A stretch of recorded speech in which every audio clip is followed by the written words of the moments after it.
What's good, everybody? Thank you guys for tuning into episode 30 of Tune Check. I'm your host, Chris. And on this episode, like all other episodes, I got some news for y'all. And then at the end, I got my review for music. Playboi Carti finally decided to drop. He finally delivered what he was supposed to deliver like 2 years ago. I know all of his fans was waiting. Like there was so much buzz the night of when it was supposed to drop. Like mad shit was happening. But I'm gonna get into that when we reach that point of this episode. But let's just jump into the news. So the first piece of news revolves around what I had mentioned last week. Lil Tecca, he released his track Dark Thoughts on streaming. Previously he dropped like a little video on his social media pages just promoting the song. And to be honest, like I was really fucking with the song. I was enjoying the track. I love Lil Tecca. I think he's a dope artist. I love his production. I love his albums, his bodies of work. And it's kind of looking like we might get some new music this year, considering that he did drop last year. This might actually be a pretty cool like spring kind of like summer song, to be honest, the way that it just sounds, and it's just like fun. Has like a nice little like dance vibe to it, to be honest. But go check it out. Like I said, it's on streaming. It's called Dark Thoughts. Definitely run it up for him. And then next we got some news on ASAP Rocky. So there's a video of him that went around. Somebody asked him about the album and he was just like, nah, don't ask me about none of that. Get an album. Come on. Man, don't do me like that, bro. ASAP, listen, don't make me do that right now, man. Okay. You gonna get me beat up out here, bro. All right, don't be They dumb. look if they on my head, bro. Yes, facts. Because of questions like that. Facts. I can't even look. I gotta go now. You got I honestly don't even think we might be getting it anytime soon. Like, yeah, he's previewing it. Yeah, some songs got leaked out there that like, people found and stuff. He was at Rollin Loud Saturday because he headlined it. He closed it out and he pulled up in a helicopter, and I thought that was pretty cool. But I think Travis Scott did that before. I'm not sure. And then he performed like two songs off Don't Be Dumb. The first one was when he like pulled up in a helicopter. Then the second one was when he was on stage. It's called Stop Snitching. But obviously that's probably about ASAP Rocky because, he just beat the case. But so I just really want him to just drop the album soon because I think it was scheduled for March this time, but it got pushed back or it probably just wasn't confirmed. And it's just like, yo, you've been teasing this for like a couple years now and you keep previewing stuff and not dropping. Like he's doing like a Frank Ocean on us. And speaking about Frank Ocean, he previewed a song on Peyton Talbot's, I don't even know how to say his last name, on his YouTube video at the end. It was like a little snippet. It sounded cool. It wasn't nothing too crazy, but definitely something to get excited for. But I'm just hoping both of these artists drop. Like I need ASAP to drop, then I need Frank Ocean to drop too, because it's been 10 years since you dropped the album, bro. Like it's been a minute. It's really been a minute for both of them. But hopefully we get, albums from them soon, especially ASAP. Like I said, I'm gonna be mad as fuck if that album's trash. I'm gonna just crash out, to be honest. And then another artist that, mentioned that they might drop music is Don Toliver. There's a video of him speaking about possibly dropping an album in 2025. I might say fucking to drop a whole nother album on these niggas. I might say fucking and drop a whole nother beautiful project on these niggas. I know he dropped last year, Hearthstone Psycho. I thought the album was great. His tour was amazing when I went to his show in Brooklyn. The shit was fire. I might put up a video of that on my socials. I just put up one from when I went to Mr. Brown, the Big Steppers tour. Kendrick's tour with Baby Keem. But I definitely would love to get a new Don Toliver album, to be honest. Like, I feel like regardless is going to be good because, it's Don Toliver. He makes good music, in my opinion. I think it's great. It sounds like he might, but there might be a possibility that he probably won't. And I kind of feel like he might not, considering that he's still like, going off the hype from his last album. I feel like it's a little too soon for him, maybe. But if he does, it's still good regardless. Another artist that was teasing music is Miguel. So he put up like a little clip of him previewing one of his songs on social media.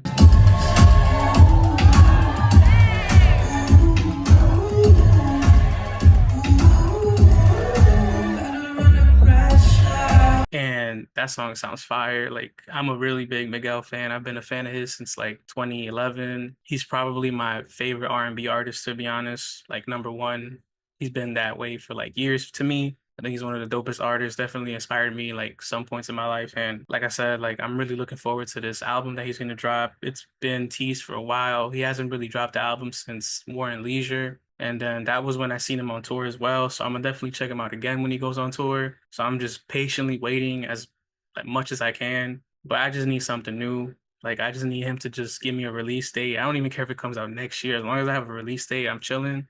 And then another artist that previewed new music coming out is Leon Thomas. It's not really new music, it's really just a remix, but then again, it is new to us. So he was in Dallas performing MUTT and he previewed his remix with Chris Brown. So it's been confirmed that Chris Brown is on the MUTT remix. He's been talking about it in interviews when people asked him, oh, there's a remix coming out. He said, yeah, this artist's been in the game for a minute since he was like 16. I believe he said that on the Angela Yee show. And he's also been talking about, MUTT, his deluxe album coming out as well.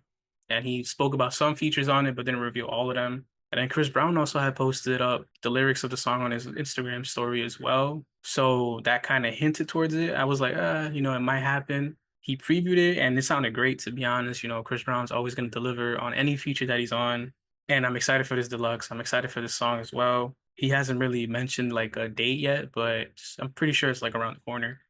And then another potential rap beef is pretty much stemming from Freddie Gibbs. So he released the song The Big Two, and he basically throws shade at Cole, Kendrick, and Drake, speaking about the big three. He has a line that says all this talk about the big three and who's the biggest. I feel like this was mostly towards Cole because when Cole dropped Clouds, Freddie Gibbs, put up a story where he had the yawn emoji and was pretty much saying like you shouldn't be rapping about none of this stuff after what you did. Like he didn't say those words specifically, but that's like what I inferred from the post. Look at me, I said inferred, like what the fuck? He wasn't having it because J. Cole took his diss track back and everything. Because Cole was on Cloud saying that he's the best and that, he'll do this and that and whatnot, which is cool. Like, I personally don't really give a fuck what Cole did. I think it was a smart move. It was none of his business. But I do understand how Freddie Gibbs feels, because at the end of the day, he's a rapper himself. So, like, you can't claim that you're the best. But then when you're put in that, situation where you got to really demonstrate that you're the best, you just kind of backtracked, and you've been saying you're the best for years now, and it's just like, damn, like you had a perfect opportunity to show your skills, but you ain't do nothing. So I understand that aspect, that view, but you got to keep in mind that I feel like this situation was very different than other rap beefs, especially that social media was like super like involved and everybody's really invested in that right now. And then, people was accusing Drake and Kendrick of using bots and whatnot and this and that. So it was just like a bad look. And I feel like Cole didn't really need all of that. And it really wasn't about him at the end of the day. It was really about Kendrick and Drake. But then another potential rap beef that made headlines involves Ian and Tyler the Creator. So Ian responded to Tyler the Creator in a freestyle. I ain't never sat down trying to mock Future. I ain't want to show no disrespect, so I kept my mouth shut, and that's not human. And this is because Tyler had called him out a while back for being, somebody that's mocking Future and Gucci Mane. So Ian just addressed everything after like months. And to be honest, freestyle was whack. I wasn't really feeling it. I don't think anybody else was. I don't even understand why he decided to respond to him so late. Everybody really forgot about everything and just was like, fuck it, nobody cares. And I'm hoping Tyler doesn't respond, because if he does respond, I feel like it'll be like a waste of time for him. It don't really seem like a big deal. And also, he didn't really say nothing too crazy either. He just said that he kept his mouth shut. And I don't think this should be like a big deal, because I don't really think Ian could rap like that either. Tyler could really spit, but like Tyler would fucking chew him up, to be honest. But that's it for the news. So now let's jump into one of the most anticipated albums in the past couple years, to be honest. Like, Keep It 100 has really been really anticipated. Playboi Carti dropped his album Music. So it's been 5 years since Carti actually released like a studio album, a full-length studio album. A whole lot of Red dropped in 2020, I believe. This has been teased since like December 2023. And it was supposed to drop at midnight. Everybody was waiting for it. And then he pushed it back 3 hours. Then around like 12:30 a.m. at Friday night, you get like a list of features. It had a hidden name, but everybody was speculating that it was like Justin or Kendrick Lamar. Everybody thought it was Justin Bieber, considering that, he had like a FaceTime call going viral of him speaking to him. Then people were saying that a video with JB might drop. Others were saying that it was Kendrick. I'm just like, yo, I just want to know who it is at this point. Like, it's too late in the game to like be teasing who the feature is. Like, it's supposed to drop right now. Then people were saying that he's going to drop during the blood moon, which makes sense to me because of his album Whole Lotta Red. That would have been a flex. I don't even know if it really did or not. But it turns out that the real reason why he pushed it back a couple hours was because he wanted to make sure that Young Thug was on it. And he had said, I had to make sure Slime was on this. And I think that's dope. Young Thug did a great job on this album. I'm not gonna lie, I was up to like 4 a.m. mostly because like I was just on my game, really, just playing. When I look at the time, it's like 3. So I'm like, all right, let me go to bed. He ain't dropped, whatever. Go to sleep. Stayed up till like 4, and he ain't dropped. So then I officially went to sleep. But he really made all of his fans and even me like live the vamp life for a couple hours. But this album has 30 songs, an hour and 17 minutes long. The features are Young Thug, Future, Lil Uzi, Travis Scott, The Weeknd, Skepta, Kendrick Lamar, and Janae Aiko. But speaking about the features, I really like that he has Uzi. I like that he has Future. I like that he even has The Weeknd. And also, they sounded great on this album. The only one that kind of surprised me was Kendrick, because, I was like, what the fuck? That's random as hell. But then again, when you think about it, it's kind of good promotion for Kendrick because he's going on tour. So he kind of needs, like, possibly some songs like this because his tour is a stadium tour. And then also, like, Kendrick has so much hype right now, so it definitely benefited Carti to have him on this album. But let's get into this album though. And the way the beat sounded, it kind of reminded me of Yeezus. I love his ad lib when he says Shia, like Sia, some shit. I think that's a dope ass ad lib. This is like a perfect like mosh pit song to be honest. But it wasn't my favorite track personally. I feel like the intro should have been like a little bit harder. But I do love how he like changes up his voice throughout the song, which is one of the things that makes him unique. When it comes to his music. The next track is Crush. This song was fire. I feel like this is the song that should have opened up the album because as soon as you get into it, it starts to like build up, it starts to give you some energy. Then the ad libs in the back, they add more hype. And then the choir, I love the incorporation of the choir. I think that was pretty dope. This shit sounded like a video game when you like first started. I know the choir really only says Shawty won't let me crush. And I love that. I thought it was fire as fuck. It was definitely different. And they did do the background and the harmonies and stuff. But that was something that definitely helped this track stand out, like I said. And I love the production on this track. I thought it was really, really good. So that's why I feel like this should have been the opening song instead of the other one. Track 3 is K-pop. And this track had me fucking crying, bro. Just how he came onto the song and his voice that he was using. I couldn't really take the song too serious, but I did like the bar where he was like, I found Jesus, Christian Dior. I thought that was a pretty dope bar. But this track ain't really do too much for me. To be honest, it really just sounded goofy as fuck. And I was like, nah, like it's all right. Like, it ain't nothing crazy. It's nothing that's gonna stick for me. Evil Jordan was fire. This was a song he released like a while ago. I love the build up. Even though it takes like a third of the song for it to start, he still slid on the track. I love the beat. I love how hype it is. I love how like dark and like serious it sounds. Just straight gas. He definitely flipped popular and did his thing. The next track is Mojo Jojo. That's one of my favorite characters from Powerpuff Girls, to be honest. Yo, Mojo Jojo was my guy, and I always felt bad that he got beat up every time. He got beat up so bad that like he had his whole brain sticking out of the fucking helmet. Shit's crazy. But this track is the track where Kendrick was featured on. This is the first of the Kendrick features on this album. I'm not surprised that it sounded good. I'm just surprised at the link up, like I said earlier, because I don't think anybody really expected that, considering, what kind of artist Kendrick is and the type of music that he makes that's very like different from Cardi's style. But even though Kendrick didn't really have a verse, like his ad libs and just him being in the background was pretty dope. And even him going back and forth with Cardi with the ad libs, that shit was fire. It definitely helped the song, sound better and improved it. The next song we got is Philly. This track sampled Carter's Son by NBA Youngboy. This track is probably one of my favorite songs on this album because of Travis Scott. I am not the biggest Travis Scott fan. I'm not even the biggest Cardi fan, but Travis Scott slid on this. I always give credit when the credit is due. I love Travis Scott's production, and he really does have some fire verses like constantly. And this is really one of them. His flow on this song was just amazing. His delivery, and this is probably one of the best verses on this entire album. I loved how smooth it was. I love the drums and the kicks here. Nothing was overbearing, but it was still like captivating. And then when Cardi came on it, it was cool. But Travis really just ate him up on his own track. It was fire, bro. Radar is the next song. Again, I love Metro Boomin. This is the track that he produced. Like I love his production. When I heard this song, I just smiled as soon as I heard Metro Boomin. But I did get kind of like shook when Cardi said Metro in that weird ass voice that he uses. Man sounded like a goofy ass like cartoon villain. Like I don't understand, but it's just funny as hell. Like, but then he started going off though after that. So I was like, oh shit, like he really like came with it and just did his thing. But he was using like that little like raspy, like whispering, like helium voice that he got. But his flow and delivery was definitely there. But I definitely did not like that it was a minute and a half long. I wish it was longer because the song was fire, like I said.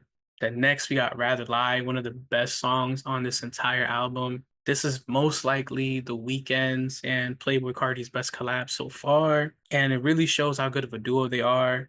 You know, the chemistry when they make music together is just phenomenal. And I feel like they really did need another song together, considering that they're going on tour together. And it really like gets you thinking, like maybe we need a collab album with The Weeknd and Playboi Carti. I think that'd be dope. It'll definitely do numbers. It's gonna be probably one of the biggest collab albums ever because they genuinely make good music together. They sound amazing together. You know, popular, timeless, and now Rather Lie. Like Rather Lie is gonna be a hit. That's just gonna blow up. And I could really see everybody listen to it. Everybody was fucking with it when it came out, and I'm still hearing like good things about the song right now. So it's definitely gonna be up there. So I wouldn't mind getting a collab album from them too, because that's just gonna be fire.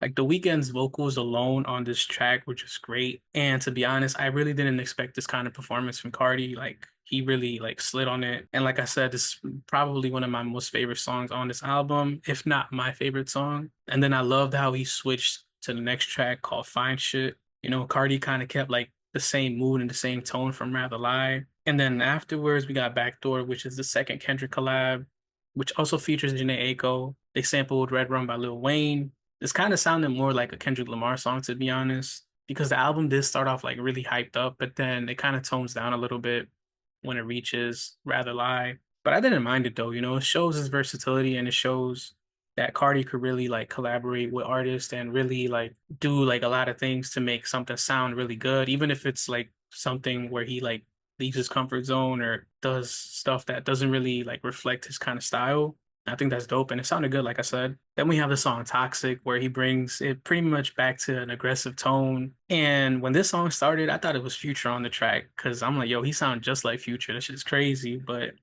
it was cool though. But this song features Skepta, and this is another artist that, you know, he's had a collab with before. You know, he had one collab with him on Die Lit, and I thought that song was fire. But he has good chemistry with Skepta as well. I did like the song, and I did like that it was 2 minutes long as well. You know, it didn't drag, and I'm happy that they didn't really make it longer. His song Munyon was alright.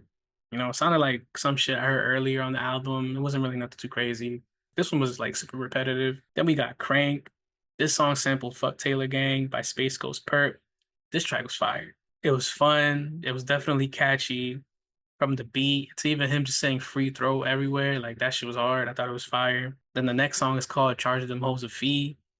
This is the first Future feature. Travis Scott was on here too. Compared to the other features, I feel like Future wasn't as strong on this as he should have been. The only good thing about this song was the beat and Travis Scott, to be honest. Travis Scott carried them. And honestly, Travis really did his thing on this album for real. The next song is Good Credit. This is the third Kendrick Lamar feature. This is the one that like everybody was talking about that went viral and shit. I fucked with the beat. You know, it gave it like a really cool, like rager kind of energy. And I like Cardi's flow on the song. And I think he did a great job, to be honest. I didn't really like Kendrick's like how he came onto the track. I feel like that transition to his verse could have been a little bit smoother instead of just bringing him out of nowhere. To be honest, he was eye on this song. It wasn't nothing too crazy to me. Like I didn't really think it was like the fucking craziest or greatest moment. Everybody was gassing it, and some people wasn't gassing it. Like it was like a lot of mixed reviews. But I don't think this was his best verse, to be honest, considering that he just dropped GNX and like really like delivered on that album. And you know, he had a song with SZA on Sos Deluxe, 30 for 30. He did great on that too. So it's just like what happened here, you know, like this wasn't really one of your best verses and it was very just underwhelming. But I mean, like I said, he's going on a stadium tour, so he just needs like these kind of songs, you know, like these like songs that pump you up and stuff. So it's still a good look for him regardless, and it's definitely still a good look for Cardi. But out of the three features that he has on this album with Kendrick, I feel like this is probably like number three for me. He didn't really say nothing too crazy. The only bar that stood out that everybody was like going crazy over was the one about his chain, you know, that shit on point like ASAP Rally. And then the one about Luka Doncic. And also him saying Cardi my evil twin is very catchy. You know, like I see that shit everywhere online right now. I'm even saying it, to be honest. But other than that, like I said, you know, his verse was alright. It wasn't nothing really crazy to speak about. You know, track 16 is I See You Baby Boy, and this song was fire to me. Like I love this song. I think this is one of my other favorite songs. This sounded like some early like 2010s kind of SoundCloud era shit. Like it was fire. Track 17 is Wake Up Filthy. And this is another track that I really enjoyed. I like how he uses different voices here to make it seem like there's different people on it. And I think that's really smart and very creative the way that he like did it and handled it. I love this beat, and like I said, Travis Scott was just a perfect feature for the song. This is like right up Travis Scott's alley, to be honest. And honestly, Travis is really the best feature on this entire album. After hearing the tracks that he's on, like he was on four of them. He was the best feature on this entire thing. I don't care like what anybody else says. I know there was Future, I know there was Thug, I know there was Ty, I know there was Janae Aiko, I know there was Uzi, Kendrick, but out of all of them, he had the best features on this album, hands down. Not saying that everybody else wasn't good, but his just was the best ones, in my opinion. I think that's, and I feel like Travis is another artist that he needs to make a collab album with, to be honest, because that should be fire. And their fan bases, since they're so similar, they're gonna love it. The next song is Jumpin'. This features Lil Uzi. They haven't been on the track in a minute, but they gave us two features on here. So, we definitely got fed as Uzi fans and then as Carti fans, people who are Carti fans. I love this production. I loved how Uzi flowed on here too. Uzi wasn't really hitting for a lot of people with EA2. So I feel like this is something that he needed to do. So my only issue is that this song is a minute and 30 seconds long. I wish it was longer, to be honest. Like it wasn't enough for me. Then next we got Trim. And Future was rapping his ass off, bro. Like, man's bills is due. He dropped that fire. That shit went crazy. Like, he really went in on this. It's like someone held a gun to his head and it was just like, yo, drop your best verse right now. And that's exactly what the fuck he did. And this song has been on repeat like crazy. This is one of my favorite tracks. Then track 20 is Cocaine No. This song sampled Ashanti's Only You, and I thought it was dope as fuck. He sped up the guitar pretty much, and he gave it like a nice alternative rap kind of sound. And I love the way that he used his voice on here.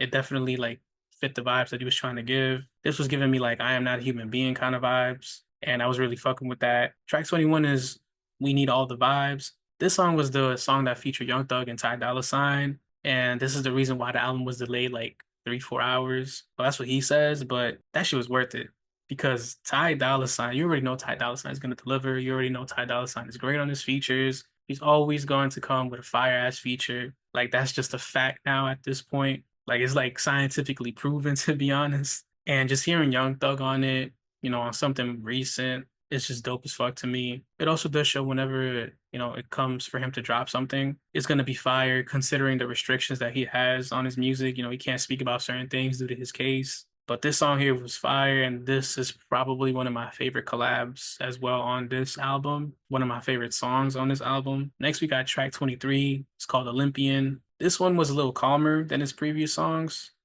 Like it was super energetic, but it wasn't as crazy, as like bass heavy or as like hyped as his other solo songs. But I did like it though. This is another song that I caught myself listening to a lot. Opium Baby was wasn't nothing crazy, it was okay. I feel like he tried to continue what he did on Olympian, but it kind of just sounded a little messy to me. Twin Trim got me so fucking mad, bro, because this song is just so fire and Uzi like really snapped on this. Like I said, I loved Eternal to Take Two, but like where the fuck was this Lil Uzi when he was making that album? Because this is what people wanted on Eternal to Take Two, and he really just didn't give that to his fans. But again, like this song was only a minute and 30 seconds, and I'm just like, yo, why didn't you just make this a whole fucking song? And it's just like disappointing because it was just so fire. The song after is called Like Wheezy and it's sampled Bend Over by Rich Kids.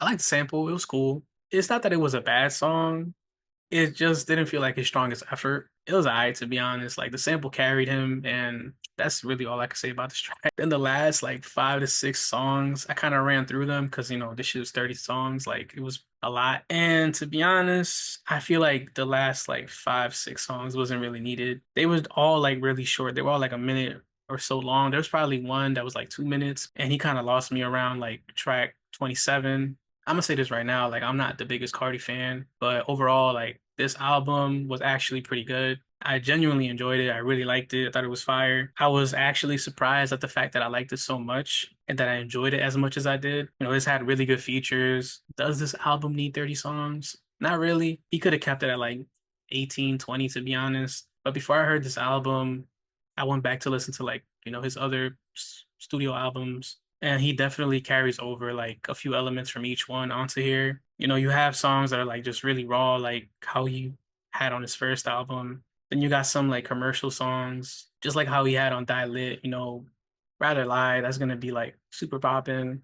Throwing with Young Thug, I could see that too. Even like throwing with Kendrick as well. But I feel like this album was closer to a whole lot of Red, you know, it sounded very experimental at times. And also, you know, he let his creativity shine and really just made like music just how he wants to make it. That's what I like about Cardi too. You know, he just drops whatever he wants to drop. He delivers what he wants. And that's why I feel like his fan base is just like very strong because he's like a very creative person and they appreciate that. And also like the type of music that he makes gets them like so pumped and everything.